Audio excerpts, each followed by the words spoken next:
ბობს პროფესიონალი. განათლებული მოქალაქის გარეშე არ არსებობს ძლიერი ქვეყანა. ვისაუბროთ მნიშვნელოვანზე, რადგან ყველაფერი განათლებით იწყება. რადიო იმედის ეთერშია საუბრები განათლებაზე. თეიკო ანჯაფარიძესთან ერთად. მოგესალმებით, ბრუნდებით პირდაპირ ეთერში, ბრუნდებით უკვე დღის არხზე, გადაცემით საუბრები განათლებაზე. დღეს ჩვენ ვაგრძელებთ საუბარს ერთიანი ეროვნული გამოცდების შესახებ და ამჯერად ვისაუბროთ სახვით და გამოყენებითი ხელოვნების გამოცდის შესახებ. პირდაპირ ეთერში გვერდდება ნინო ხუნდაძე, შეფასებისა და გამოცდების ეროვნული ცენტრის სახვითი და გამოყენებითი ხელოვნების ჯგუფის ხელმძღვანელი. მოგესალმებით, ქალბატონო ნინო და დიდი მადლობა, რომ ხართ ჩვენი გადაცემის სტუმარი. მოგესალმებით, მადლობთ მოწვევის. ქალბატონო ნინო, შეფასებისა და გამოცდების ეროვნული ცენტრის ვებგვერდზე გამოქვეყნებულია როგორ კრებული, სადაც დეტალურად არის აღწერილი, ისევე როგორც სხვა საგნების შემთხვევაში, თუ როგორ უნდა მოემზადონ ამ გამოცდისათვის და კრებულში არის მოცემული ინფორმაცია ტესტის სტრუქტურისა, დავალების ტიპის შესახებ და ასე შემდეგ. მოდით, აი ეს ინფორმაცია კიდევ ერთხელ მივაწოდოთ ჩვენი გადაცემის საშუალებით აბიტურიენტებს. დიდი სიამოვნებით, ჩვენი გამოცდა ზოგადად ტრადიციულად მისი ფორმატი არ შეცვლილა, ის შედგება 42 დავალებისგან. აქედან 22 დავალება გახლავთ დახურული ტიპის დავალება, ანუ არჩევით ბოლოიანი დავალება, რომელიც განსხვავებულ ბლოკად არის დაყოფილი. ეს თითეული ბლოკის შეკითხვები 7 ან 8 შეკითხვა შეეხება ერთ გარკვეულ ხელოვნების ნიმუშს. ეს ნიმუშებიც რასაკვირველია არის სხვადასხვა დარგის ნიმუში, ანუ მხატვრობა, არქიტექტურა, ქანდაკება, შეიძლება იყოს მხატვრობის სხვადასხვა დარგი, ქანდაკების სხვადასხვა დარგი და ამდენად აი ეს 22 კითხვა არის დახურული. ასევე გახლავთ დავალებები წინადადებაში სიტყვის ჩასმა, გამოტოვებულია 1 ან 2 სიტყვა წინადადებაში, რომ სწორი ფორმულირება მივიღოთ. ამ დავალებით რეალურად ეს დავალებები ძირითადად შეეხება ტერმინოლოგიური ცოდნის შემოწმებისთვის ვიყენებთ ამ დავალებებს და ასეთივე ტიპის გახლავთ დავალებები ჭეშმარიტი ამ ცდარია, რომელიც ასევე ტერმინოლოგიის და ზოგადად ხელოვნებაცოდნეობითი ენის ცოდნას ამოწმებს და ასევე ამოწმებს იმ ცოდნის გამოყენებას, რომელიც ადამიანებს აქვს სტილებთან, მიმდინარეობებთან, ეპოქებთან და მათ თავისებურებებთან მიმართებაში.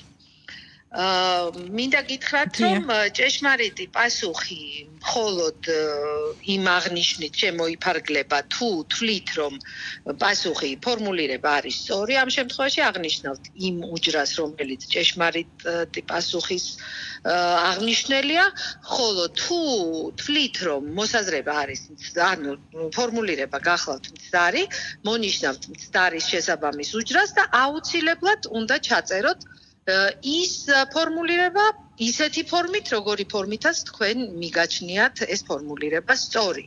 ანუ ეს აზრი სწორი. მხოლოდ ამ შემთხვევაში მიიღებთ ქულას ამ დავალებაში, მხოლოდ უარყოფითი პასუხის მონიშნა ქულას ვერ შეგმატებთ. და შესაბამისად, თუ თქვათ რაღაც დადებითი ფორმულირება არის მოცემული და თქვენ ამბობთ, რომ ეს ასე არ არის, ესეც არ ჩაითვლება სწორ პასუხად, აუცილებლად უნდა ჩაწეროთ რა მიგაჩნიათ, ან როგორ მიგაჩნიათ სწორად ასე თუ ესა თუ ის მოსაზრება. შემდეგი კიდევ გვაქვს შესაბამისობის დავალება, აქაც უმეტესად არის მხატვრობის ნიმუში ხოლმე ხშირად, მხატვრობაც არის ფერწერის ნიმუში ან გრაფიკის ნიმუში, ასევე გვხდება არქიტექტურის ნიმუშიც ან არქიტექტურული ძეგლის გეგმის ნიმუში, რომელზედაც არის მონიშნული სხვადასხვა ადგილი თვითონ ამ ძეგლზე და ჩამონათვალში არის სახვითი ენის თუ არქიტექტურული დეტალების აღნიშნელი სახელწოდებები. რომელთა შორის თქვენ შესაბამისობა უნდა დაამყაროთ და წარმოადგინოთ, ამგვარად გამოხატოთ თქვენი ცოდნა ამ საკითხებთან მიმართებით. შემდეგი არის უკვე 3-4 ხულიანი ღია კითხვა, რომელთაგან ასევე სხვადასხვა დარგის ნიმუშები გვაქვს შერჩეული, რომელიც ან უნდა შეუსაბამოთ სხვადასხვა სტილს, ან მიმდინარეობას, ან ეპოქას და ჩამოაყალიბოთ ამა თუ იმ სტილის მიმდინარეობის თუ ეპოქის თავისებურებები. ასევე შესაძლებელია გარკვეულ დარგთან დაკავშირებული ხელოვნების სხვადასხვა დარგთან დაკავშირებული უფრო გაფართოებული პასუხი იყოს მოთხოვნა ამ დავალების და რაც შეეხება ბოლო დავალებას, ყველაზე მძიმე წონიას ეს გახლავთ 15 ხულიანი დავალება შედარებითი ანალიზი.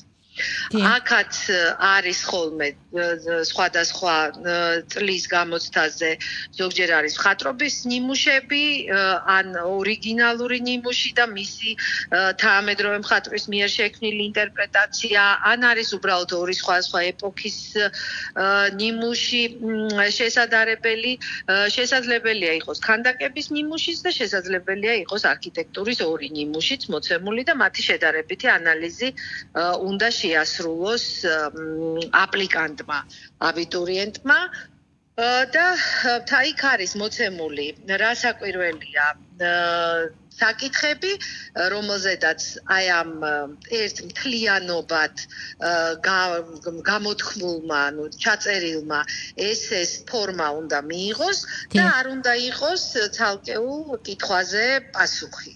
ანუ ეს საკითხები იმგვარად არის გადანაწილებული, რომ აბიტურიენტს ეძლევა იმის შესაძლებლობა, რომ ერთი გაბმული ტექსტი გამოუვიდეს მას შედარებითი ანალიზის ტიპისა და აუცილებლად უნდა მიაქციოთ ყურადღება იმას, რომ შედარებითი ანალიზის ელემენტები ტექნიკურად იყოს გამოყენებული თქვენი მსჯელობისას.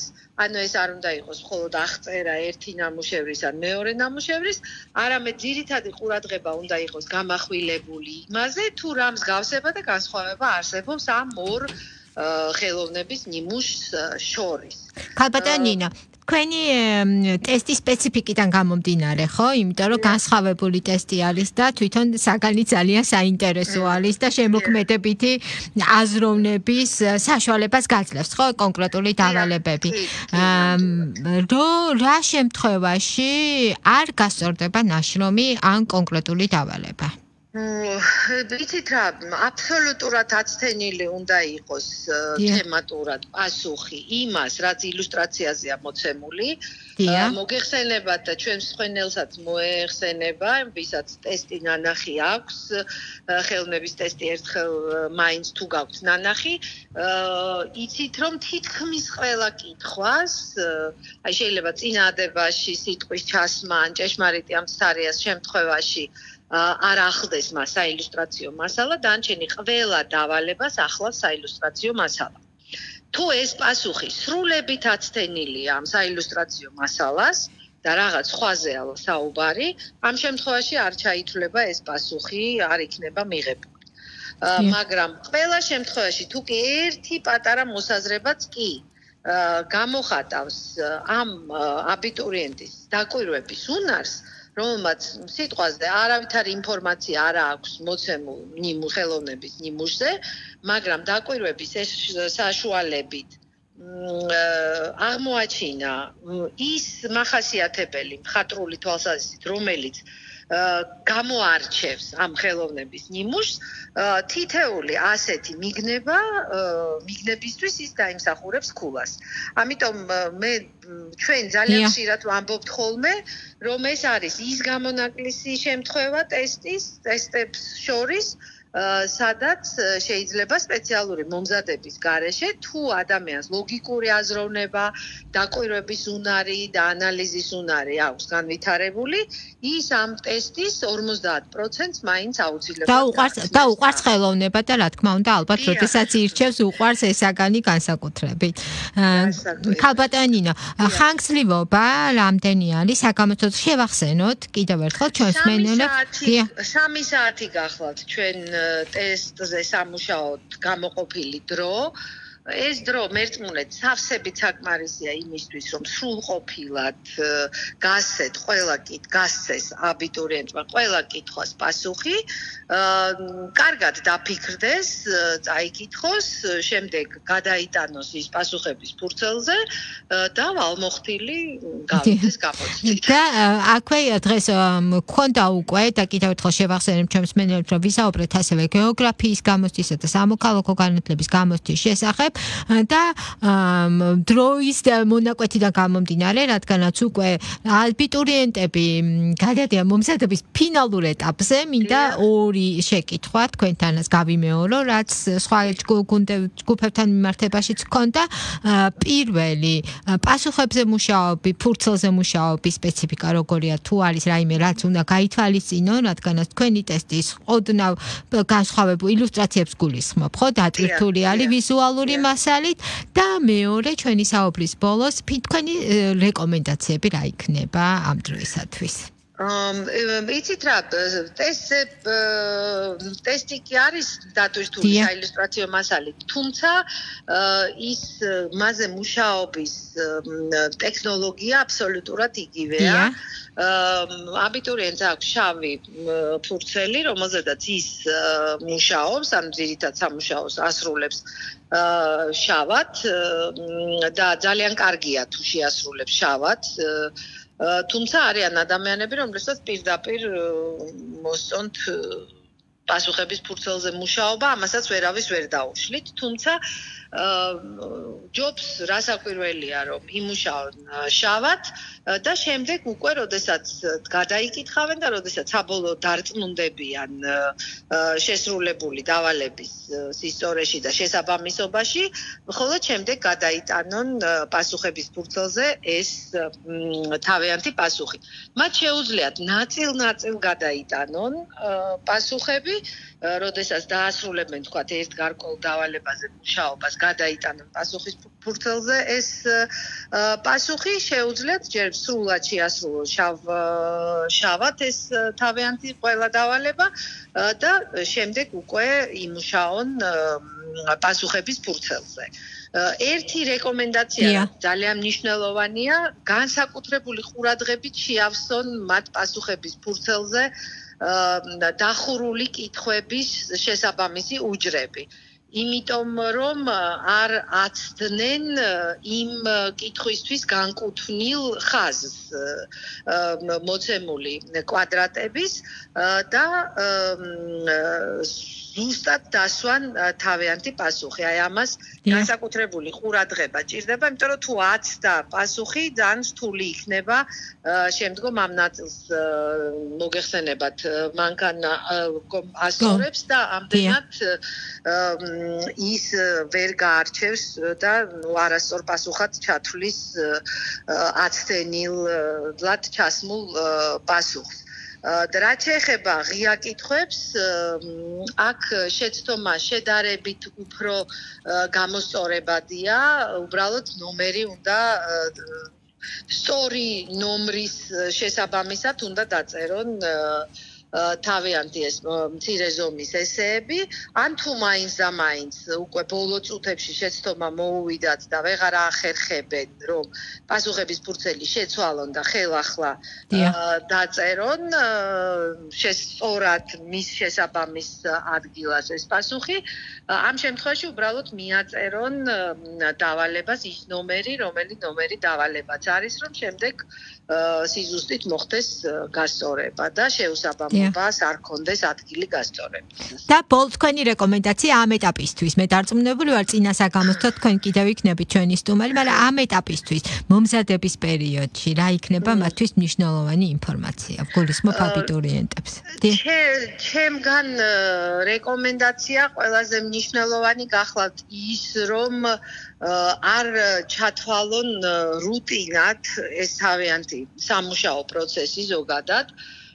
სიამოვნება მიიღონ იმ საკითხებზე მუშაობისას, რომელიც მათ არა მარტო უმაღლესი სწავლის გასაგრძელებლად სჭირდებათ, არამედ ზოგადად როგორც საინტერესო პიროვნებებად მათ საინტერესო პიროვნებად ჩამოყალიბებას შეუწყობს ხელს. ამიტომ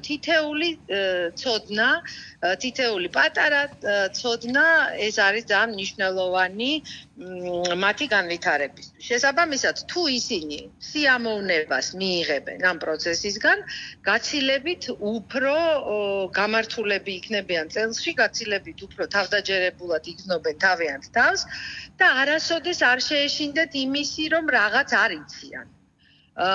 პირიქით მობილიზება გააკეთონ თავიანთი ყურადღების მაქსიმალური, დააკვირდნენ უშუალოდ ჩვენ გამოცდაზე საილუსტრაციო მასალას, ყურადღებით წაიკითხონ კითხვები, რომლებიც არის ყველაზე კარგი კარნახის საშუალება. ანუ სწორ პასუხს და სწორ გზაზე დააყენებს აბიტურიენტს საილუსტრაციო მასალა, რომელსაც კარგად უნდა დააკვირდეს და ასევე კითხვის ყურადღებით წაკითხვა. ეს უკვე ნახევარი საქმეა გამოცდისას, აი ასეთი მიდგომა და ნერვიულობა ნამდვილად არავის არაფერ სიკეთეს არ მოუტანს, იმიტომ რომ რაც უნდა ინერვიულოთ, რაც არ იცით, ის არ გაგახსენდებათ, მაგრამ თუ მოახერხებთ მობილიზებას, თქვენ უკვე შეძლებთ რაღაცა ლოგიკური აზროვნების საფუძველზე გამართულად უპასუხოთ ამას თუ იმ დავალებას. ძალიან დიდი მადლობა, ქალბატონო ნინო და დარწმუნებული ვარ, ჩვენი მსმენელები გაითვალისწინებენ თქვენ ჩვევებსა და რეკომენდაციებს. შეგახსენებთ, რომ პირდაპირ ეთერში გვერდთვებოდა ნინო ხუნდაძე, შეფასებისა და გამოცდების ეროვნული ცენტრის სახვითი და გამოყენებითი ხელოვნების ჯგუფის ხელმძღვანელი. ეს იყო გადაცემა საუბრები განათლებაზე და მე მომავალ სამშაბათამდე გემშვიდობებით.